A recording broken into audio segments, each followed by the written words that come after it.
Tras haber sido proclamada como candidata presidencial del Partido Comunista, la ministra Jara está, de hecho, en estos momentos presentando su renuncia al presidente Gabriel Boric. ¿Qué implica esto? ¿Qué es lo que viene? ¿Qué esperamos de la primaria? Vamos a estar conversando de estos desafíos junto al presidente del Partido Comunista, Lautaro Carmona. ¿Cómo está, Lautaro? Muy buenos días, bienvenido. Hola, muy buenos días, Bárbara. Yo estoy muy bien y a total disposición de esta conversación.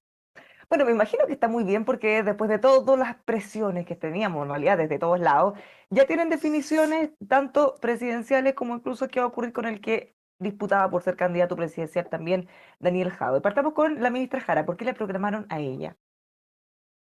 Bueno, el intercambio que hicimos, que tomó tiempo, porque nuestra opción por método para llegar a un acuerdo es intercambiar, que cada uno vaya considerando el argumento de uno, viendo además objetivamente quién puede hacer una cosa mejor que el otro, en qué aspecto, etcétera. Hicimos discusión el 1 de marzo, hicimos discusión en la mitad de marzo y cerramos la discusión ahora en abril. Y eso es lo que se pronuncia y se pone como una síntesis del debate, donde no hay de por medio mayorías o minorías, sino hay un acuerdo del total. Y la consideración, bueno, la amplísima visibilidad pública que tiene Janet hace que sea una persona que no hay que presentarla para que la gente la conozca, además hay visibilidad pública asociada a una gestión vinculada al gobierno del presidente Boris, en temas que han sido muy sentidos y de beneficio de mayorías, como son las 40 horas, como es el salario mínimo, como es la ley Karim respecto al acoso en el trabajo. Es decir, varias cosas que se juntan con otras y muestran una capacidad de gestión de parte de Janet. Yo creo que nadie va en un debate a dudar que el tema que está de por medio es saber si tendrá capacidades para ejercer tareas de Estado. Lo ha demostrado, eso incluye, digamos, los intercambios con otros sectores, incluyendo la oposición. Tiene una historia, tal como la tiene Daniel, desde el punto de vista de su formación militante, y, y tiene, digamos, un carisma, unas cualidades desde el punto de vista personal que uno también debe considerar a la hora de promover una representación de categoría del movimiento o de soberanía popular. Hombre, a Entonces, propósito de ese eso, último punto, disculpe que lo interrumpa, pero para que no se me pase después, varios la han comparado con la presidenta Bachelet en el sentido del carisma, de la forma de relacionarse con la gente. ¿Le parece que hay alguna similitud? la verdad es que yo, esa no es mi especialidad, digamos. Yo creo que cada personalidad tiene sus propias cualidades, son de tiempos muy distintos. La presidenta no hay que decir, digamos, de cuál ha sido su historia y su aporte a la política democrática del país.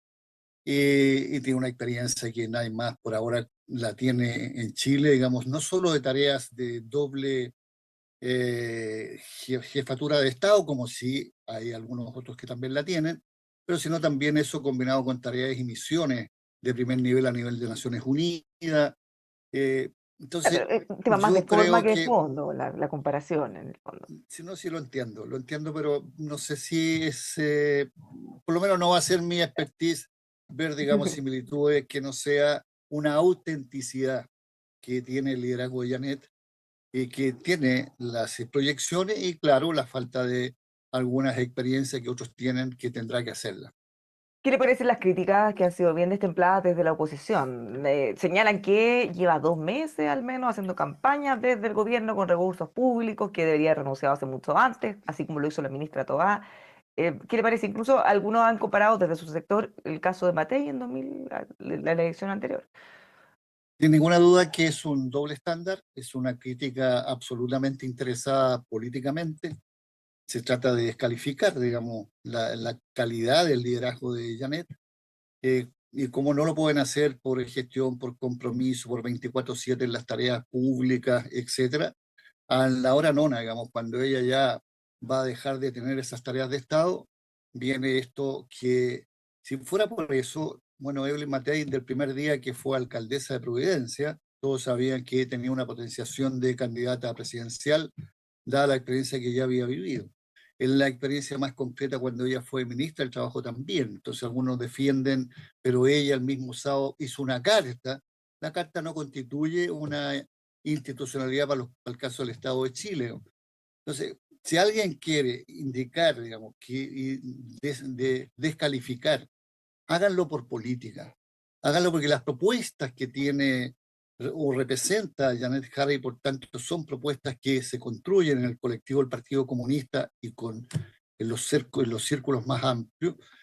No les parece, no le hace bien a Chile, etcétera. Nosotros tenemos una convicción, ella va a aportar una propuesta programática para un futuro gobierno que son de continuidad y de cambios en todas las cosas necesarias, con una experiencia que le va a dar solidez, credibilidad, que es un tema muy importante en la política, y va a ser un aporte a esta primaria. ¿Cómo esperan que sea la salida? Porque estamos ahora justo en el proceso de la renuncia, pero tiene que haber eventualmente un acto o no. ¿Esperan que sea similar a lo que ocurrió con la ministra Toá? Es un hito relevante. Desde el punto de vista de las tareas de gobierno, no tenemos opinión. Vamos a asumir lo que indique el presidente. Nunca un tiempo es igual a otro. Aquí la dialéctica funciona en ese plano de también siempre hay cosas que son distintas. En el plano nuestro, una vez que ella se libere de las tareas de Estado y de gobierno, la dirección del partido se va a reunir con ella y le va a comunicar y va a hacerle saber todos los detalles, va a escuchar de parte de ella cuáles son también sus expectativas y en lo más inmediato vamos a hacer un encuentro con un activo de liderazgo público donde ella puede ya instalar algunas cosas y esperamos que eso sea en el curso de los días que vienen. Ya, pero cuando salió la ministra Toá, se hizo una ceremonia, la abrazaron, de tal forma que muchos entendieron que el gobierno le estaba dando respaldo a ella. ¿No espera algo parecido en el sentido de que al menos se empate o se saque ese punto de la discusión? Mira, yo creo que lo que va a servir es que ella hasta el minuto último fue a plenitud una ministra con el absoluto respaldo del presidente. Esa es una presentación que no cabe duda. Lo segundo, la forma que tome, qué sé yo, si todos los ministros están en Santiago, no están, si va a haber ceremonia con ministros o no, si no hay otras tareas. No, es ya buscar una diferencia o una comparación que puede tener, digamos, injusticias en un sentido o en otro. No solo digo respecto de Janet. Pues algunos van a decir por qué cuando ocurrió esto otro. No dejemos que son ministras plenas hasta el momento que ejercieron la tarea, que siempre contaron con la confianza del presidente y que la forma que tome es la forma. Y ojalá sea una muy buena forma, que tenga alta validación, pero que no abra especulaciones, de nuevo debates un poquito falsos respecto a que como lo tomó de la mano o hizo el micrófono, en fin, es demasiada sofisticada esa especialidad. Ahora, en medio de todas estas críticas que yo decía que venían desde la oposición por el hecho de estar, entre comillas, según ellos, haciendo campaña mientras la ministra, la entonces ministra Jara fustigó al candidato Kaiser, que también ya oficialmente es candidato, por estar en la Cámara de Diputados. Dice, bueno, si es diputado, entonces renuncia también. Pero ¿qué pasa con el candidato Winter? También es diputado y también ya es candidato presidencial. Es que a lo mejor, no sé, yo no tengo seguridad y a propósito de la pauta que se está poniendo, no por ti, sino por todos estos dichos, Mm. habrá que ver, digamos, cuáles son las prerrogativas que tiene alguien que funciona en tareas de Estado, obviamente con financiamiento de Estado, no podría ser, sería muy raro que fuera con financiamiento privado, y luego se proyecten a una disputa como esta de conducción del país. Porque todos sabemos, por ejemplo, que un senador o senadora en ejercicio no tiene ninguna obligación de renunciar al cargo para asumir una candidatura, en este caso presidencial.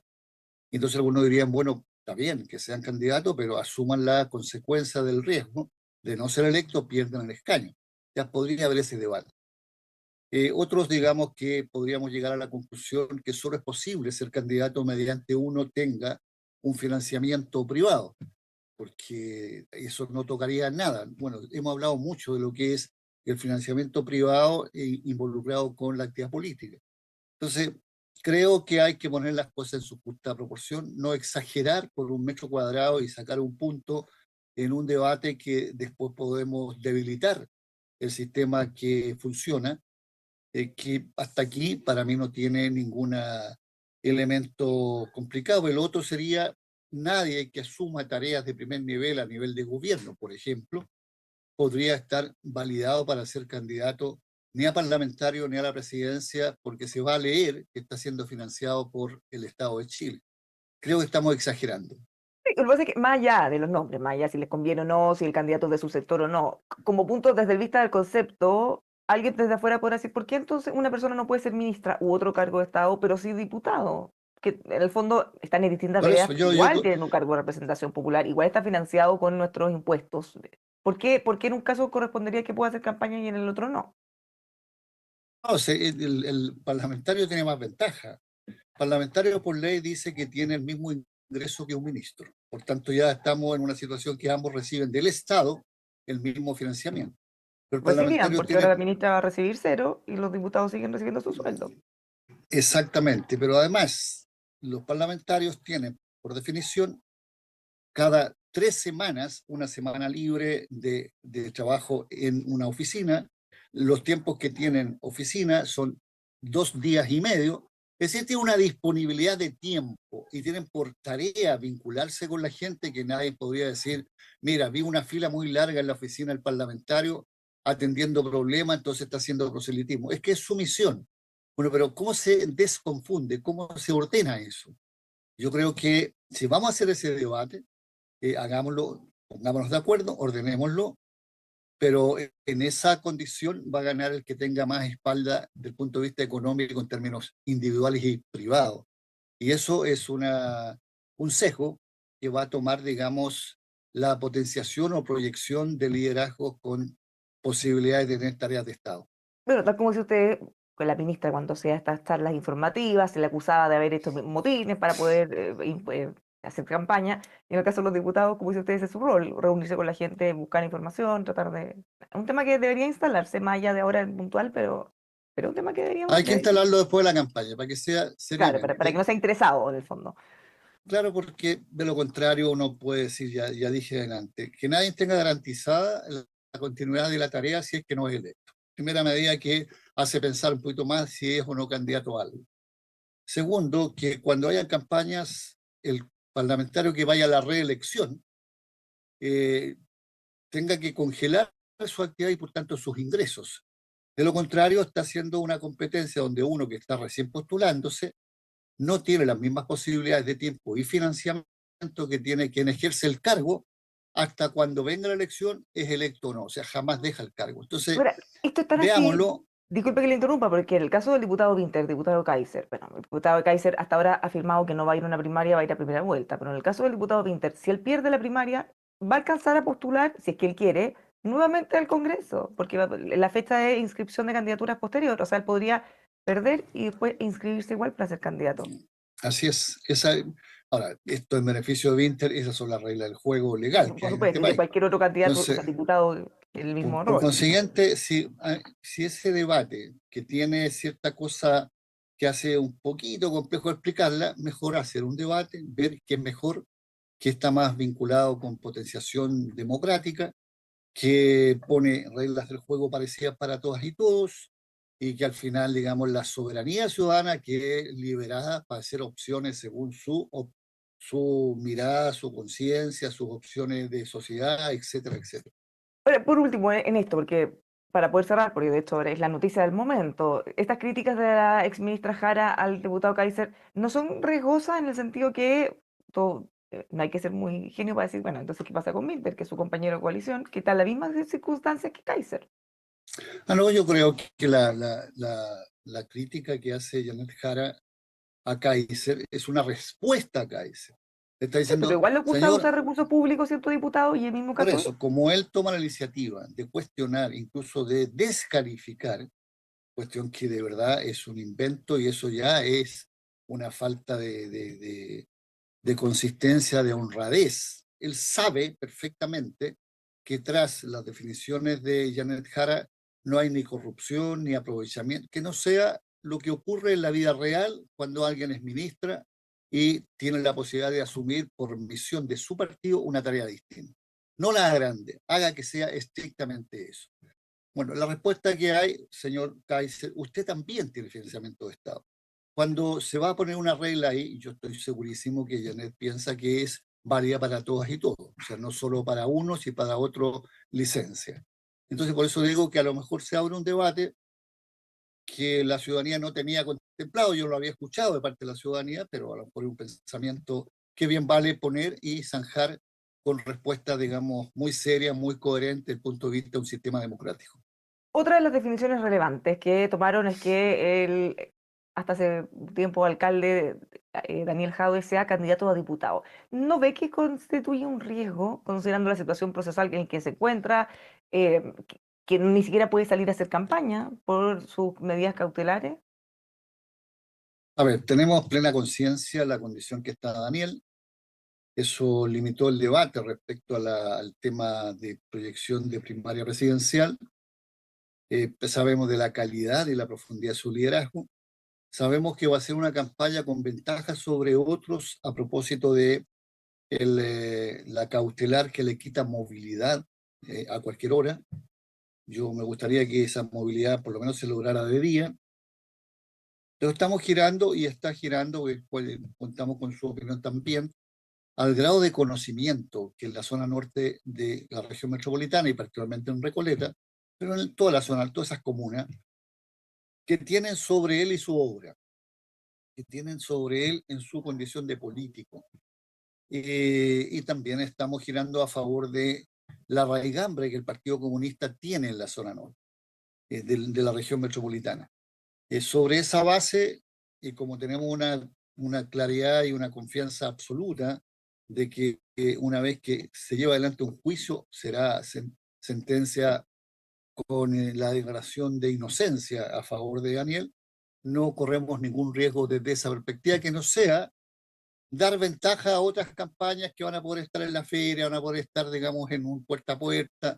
Bueno, él tendrá que hacerlo a control remoto, virtual, pero esa ascendiente y ese reconocimiento de liderazgo creo que abre sanas expectativas que él va a tener de las primeras posibilidades de electividad en el Distrito 9. Bueno, como dice usted, él es muy, extremadamente muy conocido. En el fondo, ustedes están apostando finalmente, como dice, a ese conocimiento y a esa confianza previa para que él, pese a que esté sin poder desplegarse al terreno, pueda ganar igual. Claro, pero yo ahí diría otra cosa. Si alguien proyecta y antes de que empezara esta cautelar y esta formalización, eh, Daniel siempre lo lógico es que iba a ser candidato parlamentario por el Distrito 9. ¿Por qué? Porque Carol Cariola Funciona. cumplía el tercer periodo, no podía seguir siendo candidata y el liderazgo más instalado en esa zona de parte nuestra es Daniel Jadwe.